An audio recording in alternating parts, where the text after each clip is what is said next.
ನಮಸ್ಕಾರ. ಸ್ವಯಂಪಾಕ ಅಭಿಮಾನಿಗಳಿಗೆ ಸ್ವಾಗತ. ಈ ದಿನ ನಾನು ಚೀನಿಕಾಯಿ ಅಂದ್ರೆ ಸಿಹಿಗುಂಬಳದ ಬೋಂಡ ಹೇಗೆ ಮಾಡೋದು ಅಂತ ಹೇಳಿ ತೋರಿಸ್ಕೊಡ್ತಾ ಇದ್ದೀನಿ. ಬೇಕಾಗುವ ಪದಾರ್ಥಗಳು ಸಿಹಿಗುಂಬಳನ ಸಿಪ್ಪೆ ತೆಗೆದು ಇಟ್ಕೊಳ್ಳಿ. ಅಕ್ಕಿ ಹಿಟ್ಟು ಅರ್ಧ ಕಪ್ಪು, ಕಡಲೆ ಹಿಟ್ಟು 1/4 ಕಪ್ಪು. ಅಕ್ಕಿ ಹಿಟ್ಟು ಜಾಸ್ತಿ ಹಾಕೋದ್ರಿಂದ ನಿಮ್ಗೆ ಬೋಂಡ ತುಂಬಾ ಚೆನ್ನಾಗಿ ಬರುತ್ತೆ. ಸಾಮಾನ್ಯವಾಗಿ ಎಲ್ಲರೂ ಕಡಲೆ ಹಿಟ್ಟು ಜಾಸ್ತಿ ಹಾಕ್ತಾರೆ, ಆದ್ರೆ ಅಕ್ಕಿ ಹಿಟ್ಟು ಜಾಸ್ತಿ ಹಾಕಿದ್ರೆ ನಿಮ್ಗೆ ತುಂಬಾ ಗರಿಗರಿಯಾಗಿರುತ್ತೆ. ಹಾಗೆ ತಣ್ಣಗಾದ್ಮೇಲೆ ಕೂಡ ಇದು ತುಂಬಾ ಚೆನ್ನಾಗಿರುತ್ತೆ. ಸಿಪ್ಪೆ ತೆಗೆದ ಚೀನಿಕಾಯಿನ ಸಣ್ಣದಾಗಿ ಹೆಚ್ಕೊಳ್ಳಿ, ಅಥವಾ ಈ ತರ ತುರಿಯೋದಿದ್ರೆ ನೀವು ತುರ್ಕೊಳ್ಳಿ. ಈ ತರ ಸಣ್ಣದಾಗಿರ್ಲಿ. ಓಂ ಕಾಳು 1 ಟೀ ಸ್ಪೂನು, ಉಪ್ಪು ರುಚಿಗೆ ತಕ್ಕಷ್ಟು. ನಾನಿಲ್ಲಿ 1 ಟೀ ಸ್ಪೂನ್ ಇಟ್ಕೊಂಡಿದ್ದೀನಿ. ಹಸಿಮೆಣಸಿನಕಾಯಿ 4 ಸಣ್ಣದಾಗಿ ಹೆಚ್ಚಿಟ್ಟಿಟ್ಕೊಂಡಿದ್ದೀನಿ. ನೀವು ಖಾರದ ಅಪೇಕ್ಷೆ ಮೇಲೆ ಹೆಚ್ಚು ಕಡಿಮೆ ಮಾಡ್ಕೊಳ್ಳಿ. ದವಡ ಕುಟ್ಟಿದ ಮೆಣಸಿನ ಪುಡಿ ಅಂದ್ರೆ ಪೆಪ್ಪರ್ ಪೌಡರ್ 1 ಟೀ ಸ್ಪೂನ್ ಅಷ್ಟು. ಖಾರದ ಪುಡಿ 1 ಟೀ ಸ್ಪೂನ್ ನೋಡಿ ಹಾಕೊಳ್ಳೋಣ. ಕಡಲೆ ಹಿಟ್ಟು ಹಾಗೆ ಅಕ್ಕಿ ಹಿಟ್ಟನ್ನ ಒಂದು ದೊಡ್ಡ ಬೌಲಿಗೆ ಹಾಕೊಳ್ಳೋಣ. ಹಿಟ್ಟಿಗೆ ಉಪ್ಪು, ಖಾರದ ಪುಡಿ, ಮೆಣಸಿನ ಪುಡಿ, ಓಂ ಕಾಳು ಹಾಕಿ ಒಂದ್ಸಲ ಕಲ್ಸ್ಕೊಳ್ಳೋಣ. ಒಂದು ಸೌಟಿಗೆ 1 ಟೇಬಲ್ ಸ್ಪೂನ್ ಅಷ್ಟು ಎಣ್ಣೆ ಹಾಕಿ ಕಾಯ್ಲಿಕ್ಕಿಡಿ. ಎಣ್ಣೆ ಚೆನ್ನಾಗಿ ಕಾದ್ಮೇಲೆ ಇದನ್ನ ಹಿಟ್ಟಿಗೆ ಹಾಕೊಳ್ಳೋಣ.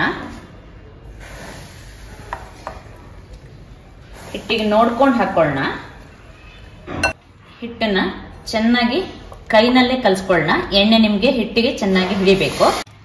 ಹಿಟ್ಟನ್ನ ಹೀಗೆ ಮುದ್ದೆ ಮಾಡಿದ್ರೆ ನೋಡಿ ಉಂಡೆ ತರ ಆಗ್ಬೇಕು. ಅಂದ್ರೆ ಎಣ್ಣೆ ಅಂಶ ನಿಮ್ಗೆ ಇಷ್ಟಿರ್ಬೇಕು. ಇದಕ್ಕೆ 1 ಟೇಬಲ್ ಸ್ಪೂನ್ ಅಷ್ಟು ಎಣ್ಣೆ ಹಾಕಿದ್ದೀನಿ ನಾನು.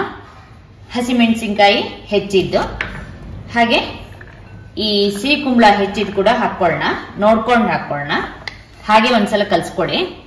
ಅಕ್ಕಿ ಹಿಟ್ಟು ಅರ್ಧ ಕಪ್ಪು, ಹಾಗೆ ಕಡಲೆ ಹಿಟ್ಟು 1/4 ಕಪ್ ಇಟ್ಕೊಂಡಿದ್ನಲ್ಲ ಅಷ್ಟನ್ನು ನಾನು ಇದಕ್ಕೀಗ ಹಾಕಿದ್ದೀನಿ. ಚೀನಿಕಾಯಿ ಹಾಕಿ ಕಲ್ಸಿದ್ಮೇಲೆ ನೀವು 5 ನಿಮಿಷ ಬಿಟ್ಟು ಇದಕ್ಕೆ ನೀರು ಹಾಕೊಳ್ಳಿ. ಯಾಕಂದ್ರೆ ಚೀನಿಕಾಯಿ ಉಪ್ಪಿನ ಜೊತೆ ಸೇರಿದಾಗ ಅದು ಸ್ವಲ್ಪ ನೀರು ಹೊಡ್ಕೊಳ್ಳುತ್ತೆ. ಸ್ವಲ್ಪನೇ ನೀರು ಹಾಕೊಂಡು ನೋಡ್ಕೊಂಡು ಕಲ್ಸ್ಕೊಳ್ಳೋಣ. ಸ್ವಲ್ಪ ನೀರು ನೋಡ್ತಾ ಹಾಕೊಳ್ಳೋಣ. ಹಿಟ್ಟು ನೋಡಿ ಈ ಹದದಲ್ಲಿ ಇರಬೇಕು. ತೀರಾ ನೀರಾಗಿ ಕಲ್ಸ್ಕೋಬೇಡಿ. 1/4 ಕಪ್ ಮೇಲೆ 1 ಟೇಬಲ್ ಸ್ಪೂನ್ ಅಷ್ಟು ನೀರು ಹಾಕಿದ್ದೀನಿ. ನೀವು ನೀರನ್ನ ನೋಡ್ಕೊಂಡು ಹಾಕೊಳ್ಳಿ.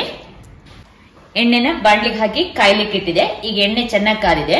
ಇದಕ್ಕೆ ಸ್ವಲ್ಪ ಹಿಟ್ಟನ್ನ ತಗೊಂಡ್ಬಿಟ್ಟು ಹಾಕೊಳ್ಳೋಣ. ಎಣ್ಣೆ ಎಷ್ಟಿಟ್ಟಿರ್ತೀರೋ ಅದನ್ನ ನೋಡ್ಕೊಂಡು ನೀವು ಹಾಕಿ.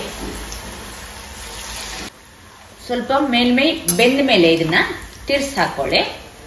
ತಿರ್ಸಿ ಹಾಕೊಳ್ತಾ ಚೆನ್ನಾಗಿ ಎಲ್ಲ ಕಡೆನೂ ಕೆಂಪಾಗುವಂತೆ ಕರ್ಕೊಳ್ಳೋಣ. ಎಲ್ಲ ಕಡೆನೂ ಕೆಂಪಾಗುವಂತೆ ಕಾಯಿಸ್ಕೊಂಡಿದ್ದೀನಿ. ಇದಾಗಿದೆ. ಇದನ್ನ ತೂತಿನ ಜಾಕ್ನಿಗೆ ತೆಕ್ಕೊಳ್ಳೋಣ. ಮೀಡಿಯಂ ಊರಿನಲ್ಲಿ ಕರಿಬೇಕು ನೀವು ಬೋಂಡನ. ಈ ಸಿಹಿಗುಂಬಳಕಾಯಿ ಬೋಂಡ ಇದೆಯಲ್ಲ, ಇದು ಸಿಹಿಯಾಗಿ ಖಾರವಾಗಿ ತುಂಬಾ ಚೆನ್ನಾಗಿರತ್ತೆ. ಇದೇ ತರ ನೀವು ಎಲ್ಲ ಬೋಂಡನ ಮಾಡಿ. ಈಗ ನೋಡಿ ಕೊನೆ ಒಬ್ಬೆ ತೆಗಿತಾ ಇದ್ದೀನಿ. ಎಣ್ಣೆ ಕೂಡ ಅಂತ ಜಾಸ್ತಿ ಏನ್ ಕುಡ್ದಿಲ್ಲ. ಅಕ್ಕಿ ಹಿಟ್ಟು ನಿಮ್ಗೆ ಜಾಸ್ತಿ ಹಾಕಿದ್ರೆ ಎಣ್ಣೆ ಅಷ್ಟು ಕುಡಿಯೋದಿಲ್ಲ. ಚೀನಿಕಾಯಿ ಸಿಹಿ ಇರೋದ್ರಿಂದ ಸಿಹಿ ಖಾರದ ರುಚಿಯೊಂದಿಗೆ ನಿಮ್ಗೆ ಬೋಂಡ ತುಂಬಾ ಚೆನ್ನಾಗಿರುತ್ತೆ. ನನಗಂತೂ ಎಲ್ಲಾ ಬೋಂಡಕ್ಕಿಂತ ಈ ಬೋಂಡ ತುಂಬಾ ಇಷ್ಟ ಆಗುತ್ತೆ. ನೋಡಿದ್ರಲ್ವಾ ಚೀನಿಕಾಯಿ ಬಜ್ಜಿ ಹೇಗೆ ಮಾಡೋದು ಅಂತ ಹೇಳಿ. ನೀವು ಕೂಡ ನಿಮ್ಮ ಮನೆಯಲ್ಲಿ ಈ ಬೋಂಡವನ್ನು ಮಾಡಿಬಿಟ್ಟು ನಿಮ್ಮ ಅಭಿಪ್ರಾಯ ನಮ್ಗೆ ತಿಳಿಸಿ. ನಮಸ್ಕಾರ.